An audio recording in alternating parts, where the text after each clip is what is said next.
ነሃንዬ በዚህ ጋር ነው ዚዙ። ኡፋይ ዚዙ በእናትሽ ለዛሬ ብቻ ሀናን ያልሄድም ጓደኞቻችን አይደለ እንዴ ዚዙ? እኔ እኮ ባንቺ ምክንያት ሳላያቸው ቆየው። አውቃለሁ ሀንዬ ጓደኞቻችን ናቸው፣ ግን ደግሞ አንቺ ሂጂ በቃ ነው ያልሄድም። አንቺ ገና ባለቦክሽው ነገር ነው እንደዚህ የምትሆኚው? እኔ ሀና በየቀኑ እየወደድኩት እየመጣው ነው። ባገኘሁት ቁጥር ፍቅሬ ይጨምራል። ምን ያስቅሻል? ታዲያ ለምን ጠፋሽ? ፈራው እኮ ዳግዬ። ምን እንከን አይተሽብኝ ነው የምትፈሪኝ?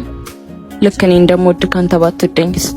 አንቺ ራሱ እኔ እንደምወድሽ ባትወጂኝስ ብለሽ አሰበሽ ታውቂያለሽ? ይኸውልሽ ዚዙዬ፣ ፍቅር መላመድ ነው። ሁሉም ነገር በጊዜ ይሆናል። የተሰጠሽን ስጦታ ሳታዩ ትጤዋለሽ። ፍቅርም እንደዚያው ነው። ፈጣሪ የሰጠሽን ሰው ገልጠሽ ሳታዩ መተው የለብሽም። አሁንስ እንዳታጭኝ ትፈሪያለሽ? እወድሃለሁ። እንዴ